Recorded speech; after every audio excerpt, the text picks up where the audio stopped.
नमस्कार दोस्तों। आप चौंकिएगा नहीं। दरअसल लखनऊ में कल एक ऐसा कार्यक्रम हुआ जिसकी वजह से मैं ये वीडियो बना रहा हूँ। ज़्यादा लंबी चौड़ी बात नहीं करूँगा, बहुत 4-5 मिनट में सारी बात आपको मैं समझा दूंगा।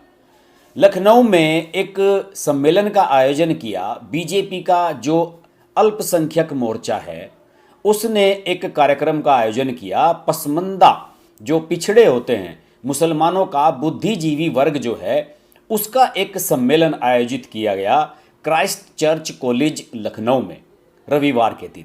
और इस सम्मेलन में मुख्य अतिथि के रूप में बुलाए गए थे उत्तर प्रदेश के डिप्टी सीएम ब्रजेश पाठक। इसमें कई और भी लोग मौजूद थे, लेकिन इस कार्यक्रम का मुख्य उद्देश्य जो मुझे नज़र आया वो यही था कि मुसलमानों के प्रति जो ओपिनियन बन रही है कि साहब बीजेपी मुसलमानों के खिलाफ बहुत काम कर रही है, कहीं 3 तलाक कहीं कुछ, तो उस चीज़ को थोड़ा सा मुझे लगता है कि सॉफ्टन करने की वजह से इस सम्मेलन का आयोजन किया गया था। और उत्तर प्रदेश में इस कार्यक्रम का आयोजन बहुत मायने रखता है, क्योंकि यहाँ पर भगवाधारी योगी आदित्यनाथ बीजेपी का फेस हैं, यहाँ के चीफ मिनिस्टर हैं। इस कार्यक्रम में डिप्टी सीएम ब्रजेश पाठक ने कहा कि कांग्रेस व समाजवादी पार्टी जैसे दलों ने मुसलमानों को गुमराह कर उनका वोट लिया, लेकिन विकास नहीं किया। विपक्षी दलों ने मुसलमानों को सिर्फ छला है, मगर प्रधानमंत्री नरेंद्र मोदी ने बिना भेदभाव के मुस्लिम समाज के उत्थान का काम किया है। निःशुल्क मकान, शौचालय, 5 लाख रुपए तक के मुफ्त इलाज आदि ये सभी सुविधाएं मुसलमानों को भी मिली हैं। इसमें जम्मू कश्मीर में अभी हाल ही में आपको याद होगा कि बीजेपी ने एक राज्यसभा सांसद जम्मू कश्मीर के कोटे से अपने चयनित करवाए हैं, जिनका नाम है गुलाम अली खटाना। इन पर मैंने एक अलग से वीडियो भी बनाया था। जम्मू कश्मीर बीजेपी के किसी भी एजेंडे से बाहर नहीं है। जम्मू कश्मीर पर एक लगातार नज़र बीजेपी की बनी रहती है। शायद ये भी वजह हो सकती है कि बीजेपी एक ऐसी छवि अपनी थोड़ी सी सॉफ्ट करना चाहती है कि वो एक सैफरन पार्टी है, एक भगवा पार्टी है, और केवल ऐसे काम करती है जिससे मुसलमानों को असहज स्थिति में होना पड़े। और ये कार्यक्रम अभी से नहीं शुरू हुए हैं, काफ़ी समय से हो रहे हैं। और पिछले दिनों आपको याद होगा प्रधानमंत्री नरेंद्र मोदी जब एक अहमदाबाद में रोड शो कर रहे थे, तो उसमें कुछ तस्वीरें ऐसी सामने आई थी जहां सड़क के किनारे मुस्लिम समाज के लोग खड़े होकर उनका अभिवादन कर रहे थे। और ये सब लोग जानते हैं कि बीजेपी को मुसलमानों का एक थोड़ा सा प्रतिशत वोट, थोड़ा बहुत वोट बीजेपी को नरेंद्र मोदी के कार्यकाल से ही गुजरात में मिलता रहा है, तो उसमें कोई नई बात है नहीं। लेकिन उत्तर प्रदेश में अल्पसंख्यक मोर्चे के बहाने इस सम्मेलन को आयोजित करना कुछ और ही मैसेज देने की कोशिश कर रहा है। इस सम्मेलन में और भी लोग मौजूद थे, सब लोगों ने स्पीच दी। भाजपा अल्पसंख्यक मोर्चे के राष्ट्रीय महामंत्री हैं साबिर अली। उन्होंने कहा कि प्रधानमंत्री मोदी मुसलमानों के एक हाथ में कुरान और दूसरे हाथ में कंप्यूटर की बात करते हैं। जो शख्स हमारे लिए सोचता है, हमें भी उसके लिए खुददारी दिखानी होगी। साबिर अली ने यह भी कहा कि नरेंद्र मोदी ने कोई ऐसा काम नहीं किया जिसमें बीजेपी की तरफ से कोई गलत मैसेज जाए कि मुसलमानों की कोई उपेक्षा हो रही है या उनका शोषण हो रहा है। उन्होंने साफ तरफ कही। इसके अलावा भाजपा अल्पसंख्यक मोर्चे के उत्तर प्रदेश के जो अध्यक्ष हैं कुंवर बासित अली का भी इसमें बयान आया कि योगी सरकार आई तो प्रदेश में 18% की आबादी वाले इस समाज को योजनाओं में 30% तक लाभ दिया गया। मुसलमानों पर मुकदमे भी कम हुए हैं। ये सारी बातें इसमें कही गई मंच से। यहाँ पर जो अल्पसंख्यक मोर्चे के जिला अध्यक्ष हैं, बीजेपी के सारे महानगरों के अध्यक्ष हैं, उन सभी को पगड़ी पहनाकर सम्मानित किया गया। और अल्पसंख्यक कल्याण मंत्री हैं उत्तर प्रदेश के दानिश आज़ाद, उन्होंने ये भी कहा कि 2022 के विधानसभा चुनावों में पसमंदा समाज ने भाजपा को वोट देकर मजबूत किया और पार्टी ने मुझे मंत्री बनाया। अब आगे निकाय चुनाव आने वाले हैं, इस सिविक बॉडी के चुनाव, उनमें अल्पसंख्यक मोर्चे को बड़ी जिम्मेदारी है और पिछड़े मुसलमानों को पार्टी बड़ी संख्या में टिकट देने जा रही है। मुस्लिम बहुल्य क्षेत्रों में खासकर इस बात का पूरा ख्याल रखा जाएगा और इस रणनीति पर अल्पसंख्यक मोर्चा काम भी कर रहा है।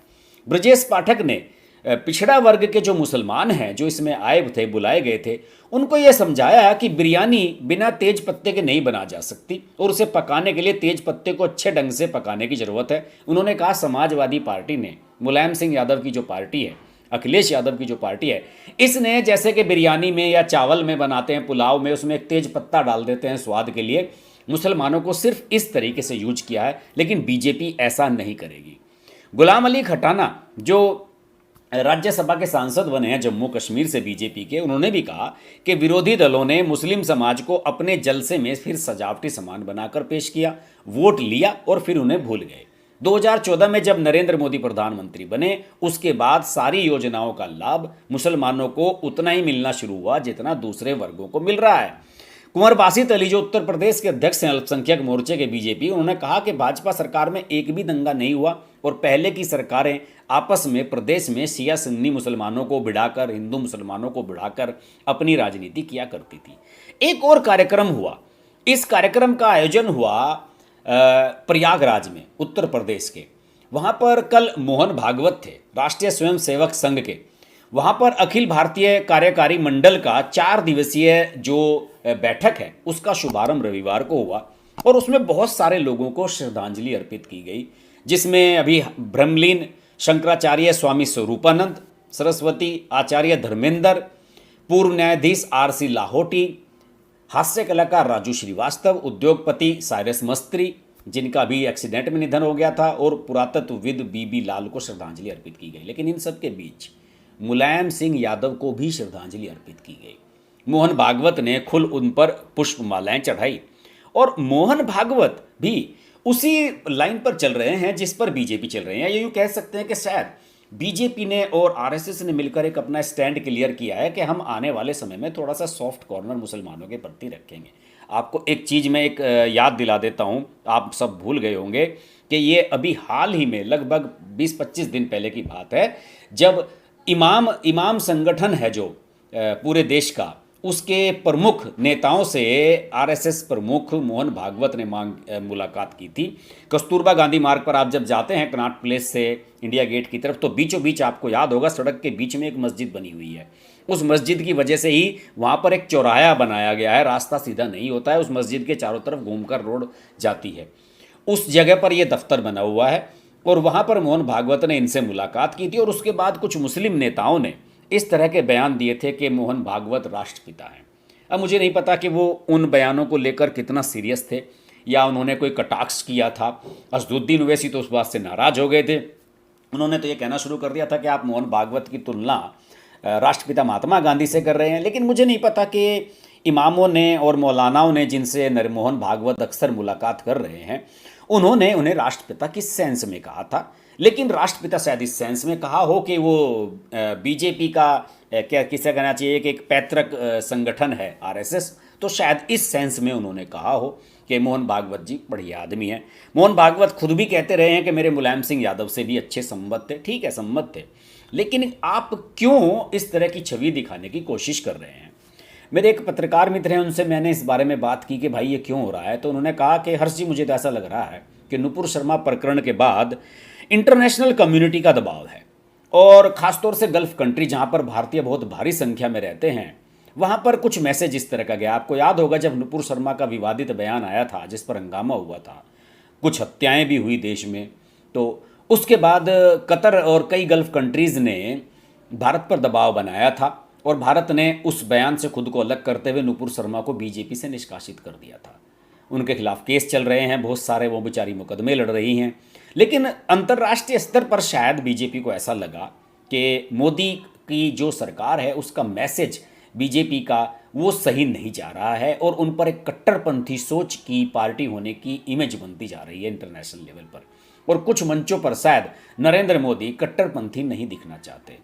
और जैसे कि आप में से किसी ने अभी कमेंट भी लिखा कि शायद नोबेल का शांति पुरस्कार लेना चाहते हैं। लेकिन यहाँ सिर्फ मैं अंत में यही बताना चाहूँगा कि 2014 में जब नरेंद्र मोदी को लोगों ने समर्थन दिया था, तो लोगों ने उस नरेंद्र मोदी को समर्थन दिया था जो एक अपना कट्टर हिंदूवादी फेस लेकर लगभग 2 दशक तक गुजरात की राजनीति को डोमिनेट कर आए थे और उनकी उसी छवि की वजह से उन्हें PM प्रत्याशी भी बनाया गया था, PM का फेस भी उन्हें कैंडिडेट के रूप में प्रोजेक्ट किया गया था। अब लेकिन अचानक ही बीजेपी को ये सब चीज़ें क्यों याद आ रही हैं और क्यों वो अब सब लोगों को इस तरह का सॉफ्ट अपनी इमेज पेश करने की मजबूरी हो रही है। और जो कल अल्पसंख्यक सम्मेलन हुआ लखनऊ में, उसमें तो ये भी कहा गया कि पसमानदा मुसलमानों से आप सब लोग 2024 के चुनाव में बीजेपी का समर्थन करें, उन्हें वोटिंग करें। दूसरी ओर आपके जो 2 अल्पसंख्यक फेस थे मुख्तार अब्बास नकवी और शाहनवाज हुसैन, उनके पास अब कोई पद नहीं है, वो ना वो मंत्री हैं, ना वो ने कोई राज्यसभा एमपी बनाया है आपने। शाहनवाज तो केवल एक एमएलसी हैं वहाँ पर, क्योंकि अब जानते हैं कि वहाँ बीजेपी की सरकार भी नहीं रही, तो वहाँ वो क्या करेंगे बिहार में। तो दूसरी तरफ तो आपने अपने कुछ ऐसे फेसेस हैं जो आपके पार्टी के में अल्पसंख्यक फेस रहे हैं, उनको आपने इस तरह से निगलेक्ट किया है। एक तरफ एक समय तो चर्चा ये चली थी कि उपराष्ट्रपति बनाया जाएगा मुख्तार अब्बास नकवी को, लेकिन ऐसा नहीं हुआ।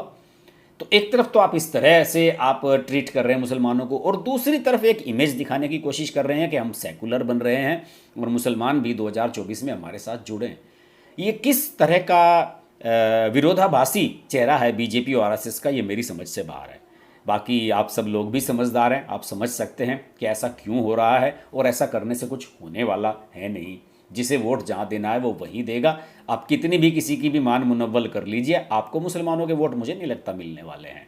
तो मुझे तो ये भी डाउट है कि मुख्तार अब्बास नकवी और शाहनवाज हुसैन के अलावा इनके कोई मित्र या दोस्त या फ्रेंड या परिवार का जन बीजेपी को वोट देता होगा। लेकिन आरएसएस और बीजेपी में हाई लेवल पर कुछ बातें हुई हैं, कुछ चीज़ हो सकता है कि इमेज बिल्डअप के लिए होती हैं और इसलिए की जा रही है। आशा करता हूं कि मेरा ये विश्लेषण आपको पसंद आया होगा।